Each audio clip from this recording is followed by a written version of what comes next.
Bayangkan, kalian ada di tahun 2017. Kalian melihat sebuah klub sepak bola yang hancur lebur.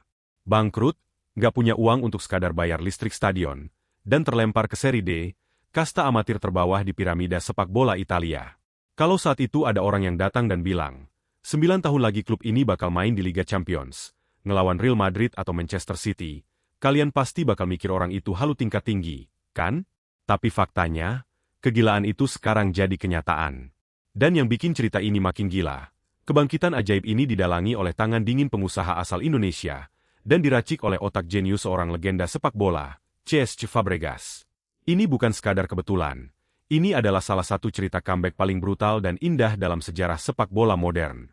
Siapkan kopi kalian karena hari ini kita bakal bedah tuntas dongeng ajaib Como 1907. Dari klub yang nyaris mati suri, sampai akhirnya bersiap mendengar lagu kebangsaan Liga Champions berkumandang. Mundur sedikit ke belakang, biar kita bisa ngerasain seberapa dalam jurang keterpurukan Como dulu. Tahun 2016, klub yang markasnya ada persis di pinggir Danau Como yang super indah ini, ngalamin mimpi buruk paling menakutkan buat semua klub bola. Mereka dinyatakan bangkrut. Kalian bayangin aja, fasilitas klub terbengkalai, pemain kabarnya sampai harus nyuci jersey mereka sendiri, dan masa depan klub benar-benar gelap gulita. Sempat dibeli lewat lelang oleh istri dari Michael Essien, tapi sayangnya itu nggak menyelesaikan masalah sama sekali. Malah bikin klub makin terpuruk sampai akhirnya harus rela ditendang ke Serie D pada tahun 2017. Di titik ini, jangankan ngomongin Liga Champions, bisa bertahan hidup untuk ikut kompetisi musim depan aja udah sujud syukur. Supporter mereka patah hati, melihat tim kebanggaan kota yang dulunya pernah main di Serie A, sekarang harus main tarkam di Liga Amatir ngelawan tim-tim yang namanya aja mungkin baru pertama kali kalian dengar. Tapi, seperti kata pepatah, habis gelap terbitlah terang.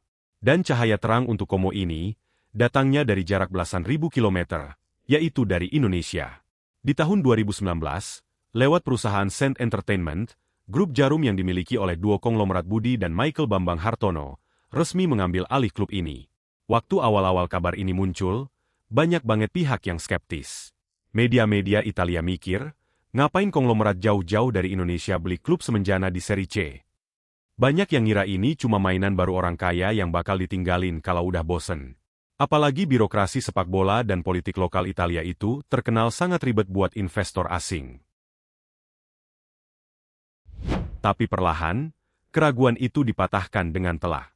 Manajemen baru yang didukung dana segar ini nggak mau asal bakar uang beli pemain bintang yang udah mau pensiun cuma buat cari sensasi. Mereka milih jalan yang lebih panjang tapi pasti, ngebangun fondasi. Mereka perbaiki fasilitas latihan, benerin struktur manajemen yang bobrok, dan bawa masuk sosok berpengalaman seperti legenda Chelsea, Dennis Wise, buat ngurusin teknis sepak bolanya. Visi mereka dari awal itu jelas banget, yaitu mengembalikan Como ke peta sepak bola profesional Italia, tapi step by step. Nggak ada yang namanya instan di kamus mereka. Perjalanan dari Serie C naik ke Serie B aja, udah butuh perjuangan berdarah-darah. Di Serie B, mereka sempat tertahan beberapa musim. Manajemen sadar betul, Serie B itu liga yang sangat fisikal, alot, dan penuh intrik taktis. Uang aja nggak bakal pernah cukup buat bisa promosi. Mereka butuh mentalitas pemenang. Disinilah keputusan-keputusan krusial mulai diambil. Salah satu gebrakan paling masterpiece adalah ketika mereka berhasil mendatangkan C.S. Fabregas. Awalnya, dia datang sebagai pemain di tahun 2022. Keputusan ini bukan cuma sekadar nambah kekuatan di lapangan hijau, tapi juga langkah marketing jenius yang ngasih statement ke seluruh dunia kalau Como ini punya ambisi besar. Singkat cerita, Fabregas akhirnya gantung sepatu dan pelan-pelan transisi masuk ke jajaran staf pelatih. Sampai akhirnya, dia dipercaya penuh buat jadi nahoda utama. Waktu itu banyak yang ragu, tapi Fabregas ngebuktiin kalau kecerdasan dia di lapangan hijau menular sempurna ke cara dia ngeracik taktik dari pinggir lapangan. Dia nggak pakai taktik, parkir bus, alat tim Italia semenjana pada umumnya. Fabregas bawa filosofi possession football berisiko tinggi yang agresif, bikin Como berani pegang bola dan pressing di area lawan. Di akhir musim 2023-2024, Como berhasil promosi ke Serie A. Pesta di kota itu pecah, karena butuh waktu puluhan tahun buat mereka balik lagi menghirup udara kasta tertinggi. Tapi guys, siapa sangka kalau promosi ke Serie A itu ternyata cuma pemanasan?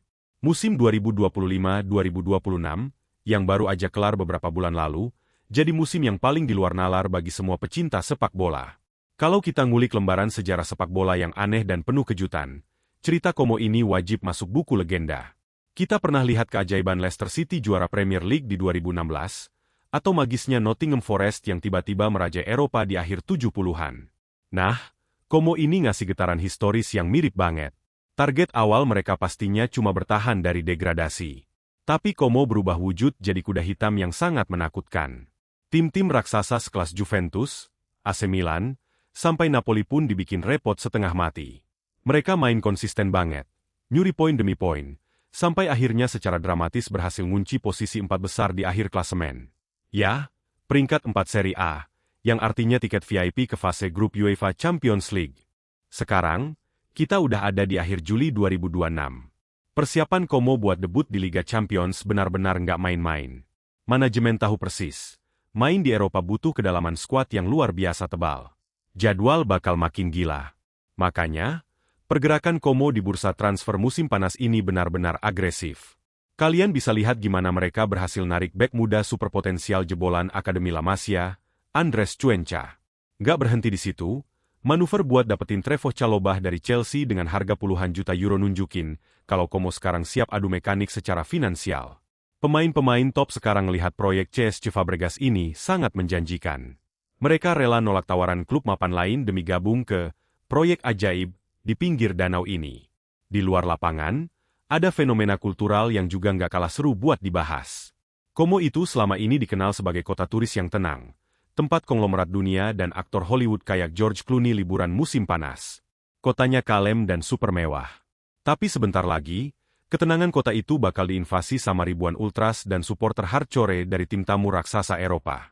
Bayangin vibesnya, kota yang biasanya isinya orang minum espresso santai di pinggir danau, tiba-tiba harus nyambut rombongan supporter Bayern Munich atau Liverpool yang nyanyi-nyanyi dari sore sampai malam.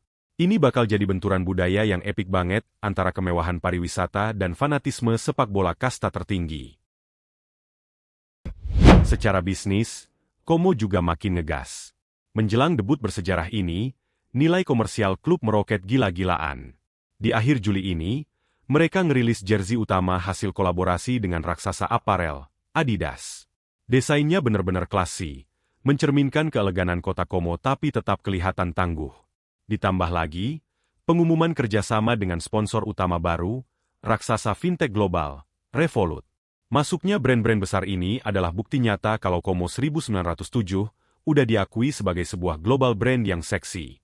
Tata kelola manajemen ala Jarum Group benar-benar sukses bikin klub ini mandiri secara finansial. Tantangan terbesar yang lagi dikebut mati-matian sekarang adalah soal kandang mereka, Stadio Giuseppe Sinigaglia. Stadion ini super ikonik karena nempel persis di bibir danau. Tapi sayangnya infrastrukturnya cukup tertinggal buat standar ketat UEFA. Manajemen lagi habis-habisan ngerenovasi bagian-bagian krusial supaya mereka tetap bisa main di rumah sendiri. Karena jujur aja, magisnya Liga Champions nggak bakal sama kalau mereka harus numpang main di kota lain. Bayangin atmosfernya nanti, sorot lampu stadion yang megah, pantulan cahaya di air danau, dipadukan sama antem Liga Champions yang legendaris itu. Laga-laga pramusim ini bakal jadi penentu seberapa siap mesin taktik Fabregas menghadapi kejamnya Eropa. Mengelola energi pemain antara main reguler di Serie A di hari Minggu, dan tiba-tiba harus tempur mati-matian di Liga Champions hari Rabu, itu butuh jam terbang pelatih yang tinggi. Tapi, melihat mental baja skuad ini musim lalu, banyak banget yang yakin Como nggak akan cuma jadi turis atau lumbung gol di kompetisi ini. Mereka punya potensi kuat buat jadi giant killer. Perjalanan gila Como 1907 ngajarin kita satu hal penting. Uang memang penting, tapi uang yang dikelola dengan kesabaran, visi yang jelas, dan eksekusi brilian, itulah yang bikin sejarah. Orang Indonesia membuktikan kalau mereka bisa ngelola klub Eropa sampai nembus level tertinggi, mengangkat klub rongsokan menjadi penantang para raja Eropa. Ini adalah masterclass manajemen sepak bola modern, dan kita semua patut bangga melihat jejak Indonesia di dalamnya. Nah, dari semua rentetan keajaiban dan progres gila Como 1907 ini, seberapa yakin kalian skuad asuhan Fabregas ini bisa melangkah jauh di Liga Champions 2026-2027 nanti? Apakah mereka bakal struggle dan cuma mentok di fase grup?